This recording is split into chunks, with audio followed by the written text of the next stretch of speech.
Alors aujourd'hui, le 24 janvier, il a fait 10 degrés en pleine nuit. Actuellement, il fait encore 4 degrés. Là, tu sors dehors, tu sais, sur la neige dure devant la gare, là, tu t'enfonces. Il neige abondamment en un temps très court avec beaucoup de vent. Et on a des différences de température de fou en 24 heures. C'est quelque chose qu'on ne connaissait pas avant. L'eau, c'est une ressource naturelle. Il y a des gens qui ont du mal à en avoir chez eux. Et nous, on fabrique de la neige avec. Donc, il faut qu'on le fasse consciencieusement, avec respect et sans gâcher.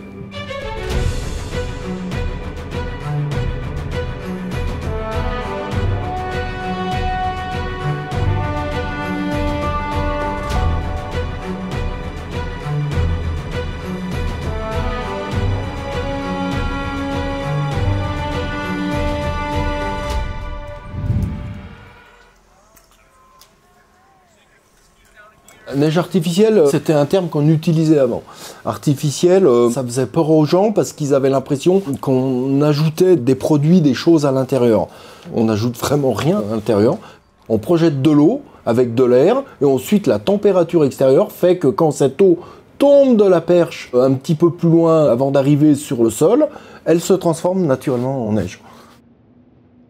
On a banni ce mot neige artificielle, on est passé en neige de culture, parce que c'est nous qui la fabriquons, quoi.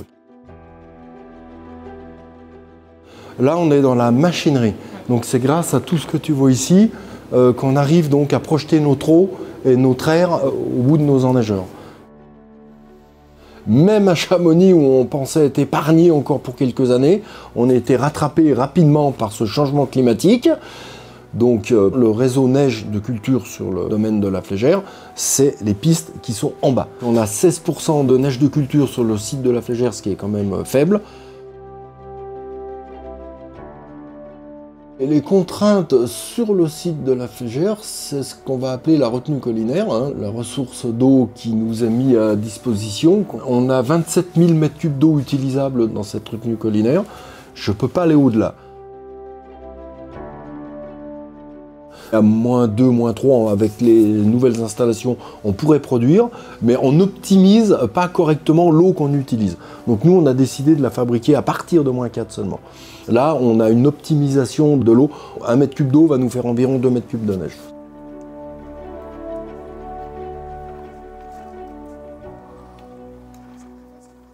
Cette retenue collinaire ne se remplit pas au fur et à mesure qu'on sert. Ça veut dire que nous sommes obligés de produire sur la piste et pas à côté. Quand je te dis à côté, c'est par exemple quand il y a trop de vent, la neige qu'on va produire va partir sur le côté. Moi, je ne pourrai pas aller la chercher, donc je vais vider mon lac et ma neige ne sera pas sur la piste, mais sera à côté. Il y a des enjeux environnementaux, des enjeux économiques, parce que si tu ne produis pas aux bons endroits, c'est gâché. Chaque perche, chaque enneigeur est soumis à un anémomètre et une girouette. Elle aura interdiction de produire si le vent n'est pas dans le bon sens. C'est de l'automatisation, c'est grâce à ces écrans, cet ordinateur, qu'on peut fabriquer de la neige de culture sur le site. C'est calculé au centimètre près, quoi. C'est pour ça qu'on a beaucoup de contraintes de fabrication entre le vent et la température. Sur les calculs qu'on a fait nous par rapport à toute l'utilisation d'énergie, électricité sur la compagnie du Mont Blanc, on a une consommation de 4% de toute l'électricité qu'on utilise pour la neige à culture.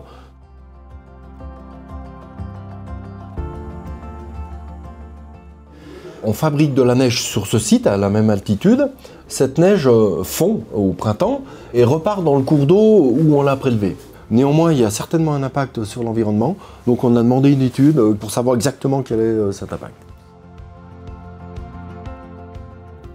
Je me souviens de mes hivers d'enfance, le manque de neige n'existait pas. Néanmoins, on a eu quelques années sèches, il y en a toujours eu, mais c'était ponctuel.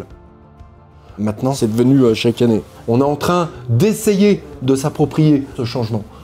À un moment donné, on ne pourra plus lutter. C'est pour ça qu'on a pris aussi l'option de ne pas faire du 100% de neige de culture. Quand on ne pourra plus produire ou plus faire, nos remontées mécaniques seront là, on aura du monde à Chamonix, mais on proposera peut-être autre chose. Ça va certainement partir là-dessus.